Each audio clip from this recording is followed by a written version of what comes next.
मध्य प्रदेश में बीजेपी एक रणनीति के साथ चुनाव मैदान में उतरी। बीजेपी ने हर फैसला सोच समझ कर लिया। प्रधानमंत्री मोदी के चेहरे को आगे रखा। गृह मंत्री अमित शाह ने जमीनी रणनीति बनाई और उस रणनीति पर अमल करने के लिए चुनिंदा नेताओं को काम पर लगाया गया। कैसे मध्य प्रदेश में बीजेपी ने ऐतिहासिक जीत दर्ज की और कांग्रेस फेल हो गई, आपको इस रिपोर्ट में यह देखना जरूरी है, क्योंकि ये पूरा का पूरा उसका जो है इनसाइड स्टोरी तो नहीं, बल्कि हाँ, पूरा बीजेपी की जीत का रोड मैप दिखाती है।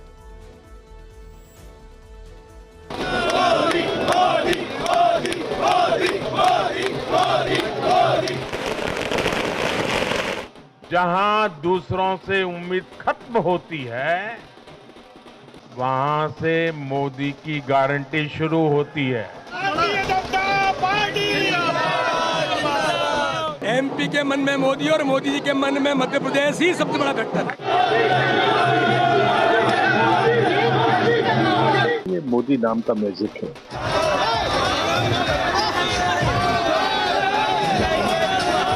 मोदी जी के मन में मध्य प्रदेश और मध्य प्रदेश के मन में मोदी। मोदी के मन में बसे एमपी, एमपी के मन में मोदी।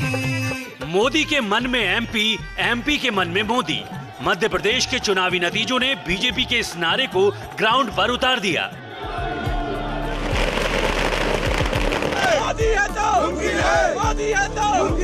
प्रधानमंत्री मोदी मध्य प्रदेश में बीजेपी की प्रचंड जीत का सबसे बड़ा फैक्टर रहे।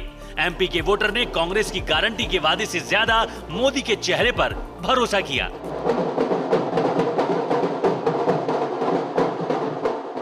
उनकी गारंटी पर भरोसा, डबल इंजन की सरकार के काम, उन योजनाओं का ढंग से क्रियान्वयन, उसके कारण जनता का आशीर्वाद मिला। मध्य प्रदेश की समृद्धि और विकास को भी जनता ने आशीर्वाद दिया।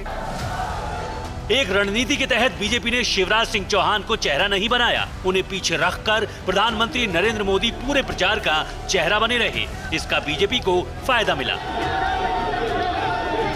हम एक ही चेहरे को आगे लेकर आए, मोदी जी, जिनको दुनिया सर्वाधिक लोकप्रिय नेता के रूप में चुना है। केंद्र से कद्दावर नेताओं को मध्य प्रदेश भेजकर उन्हें विधानसभा चुनाव लड़ाने की रणनीति भी सफल रही। बीजेपी ने 7 सांसदों को विधानसभा का चुनाव लड़ाया। इनमें 3 केंद्रीय मंत्री हैं। बीजेपी ने एमपी में मुख्यमंत्री का चेहरा घोषित नहीं किया। इसकी जगह 6 और नेता मुख्यमंत्री की दौड़ में दिखाई दिए। इससे 6 सीएम दावेदारों की जातियों के वोटर्स पर प्रभाव पड़ा। मोदी गारंटी चल पड़ी है और विशेष करके उन लोगों को ये बड़ा करारी जवाब है जिन लोगों ने तमाम प्रकार की अपमान की शब्द, गाली गुलज की शब्द, सामंतवादी मनोवृत्ति में जितना भी नीचा किया जा सकता है, सारे शब्द प्रधानमंत्री जी के ऊपर लगाए। मध्य प्रदेश में कांग्रेस काफी पीछे रह गई और बीजेपी रेस में आगे निकल गई। इसका दूसरा बड़ा फैक्टर केंद्रीय गृह मंत्री अमित शाह की रणनीति रही। भारत माता की।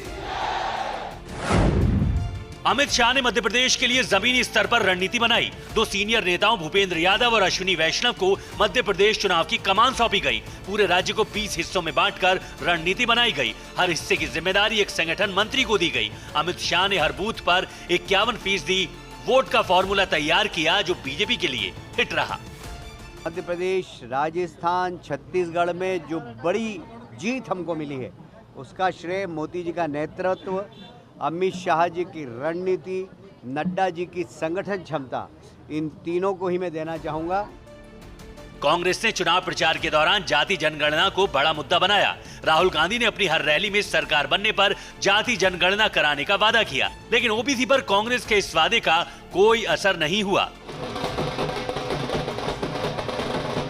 जो नतीजे आए हैं, उसकी उम्मीद कांग्रेस के किसी नेता को नहीं थी। इसलिए कांग्रेसी खेमे में सन्नाटा पसरा है। कांग्रेस के नेता समझ ही नहीं पा रहे कि चूक कहां हुई। हम संतुष्ट नहीं उससे, क्योंकि हमको लगा कि जो हमने सड़क पे देखा था वो हमको यहाँ नहीं दिख रहा है। और हमने नहीं देखा था, आपने भी देखा था, पूरी मीडिया ने भी देखा था, आप वैसी रिपोर्टिंग भी कर रहे थे। तो मतलब कुछ ना कुछ हमको इस पे सोचना पड़ेगा। कांग्रेस के लिए चिंता की बात यह है कि उसका कोई वादा, कोई गारंटी नहीं चली। हर गारंटी फेल हो गई। कमलनाथ को मुख्यमंत्री के तौर पर प्रोजेक्ट करना बेकार साबित हुआ। मध्य प्रदेश में कांग्रेस की 11 गारंटी फेल रही। कमलनाथ का सॉफ्ट हिंदुत्व का कार्ड नहीं चला। टिकट बंटवारे में देरी ने भी कांग्रेस का खेल खराब किया। मध्य प्रदेश के रिजल्ट ने कांग्रेस के लिए 2024 की लड़ाई बहुत मुश्किल कर दी है, क्योंकि कांग्रेस ने विधानसभा चुनाव में हर दांव चला था। जाहिर है अब कांग्रेस को नए सिरे से अपनी रणनीति बनानी होगी।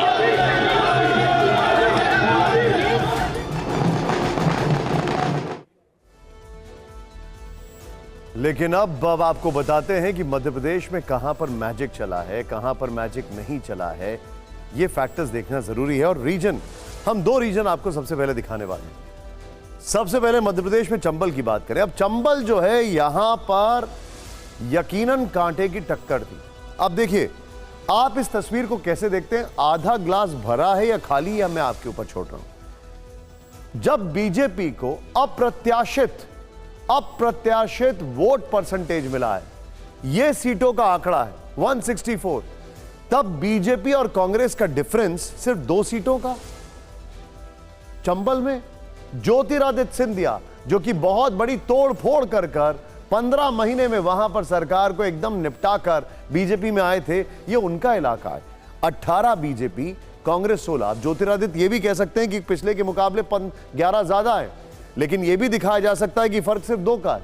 लेकिन महाकौशल, अब महाकौशल की अगर बात करें, ये देखिए, अब ये बड़ी इंटरेस्टिंग है, क्योंकि ये वो इलाका है जो हिंदुत्व की प्रयोगशाला केंद्रीय मंत्री प्रहलाद पटेल, कमलनाथ का कौशल भी महाकौशल में देखने की बात थी इस बार। और यहां पर प्रतीकों पर चुनाव लड़ा जा रहा था। बीजेपी 26 + 9, कांग्रेस 16 -8। अब डिफरेंस देखिए जरा। अदर्स तो खैर जाने ही दीजिए, भूल ही जाइए। जब ऐसी आंधी चलेगी, ऐसी सुनामी चलेगी, तो फिर क्या बोलेंगे। ये बड़ा इंटरेस्टिंग फैक्टर है। अब कैबिनेट मिनिस्टर्स, कौन किसका क्या क्या हाल रहा, ये देखते हैं अब जरा। अब कुल मंत्री 32 थे। अब यहां पर इंटरेस्टिंग क्या है, 21 जीते और 11 हारे। स्ट्राइक रेट 65 का है। लेकिन अगर मैं आपको ये लेके चलूं राजस्थान, तो आप हैरान हो जाएंगे, वहां स्ट्राइक रेट कांग्रेस का 29 का है।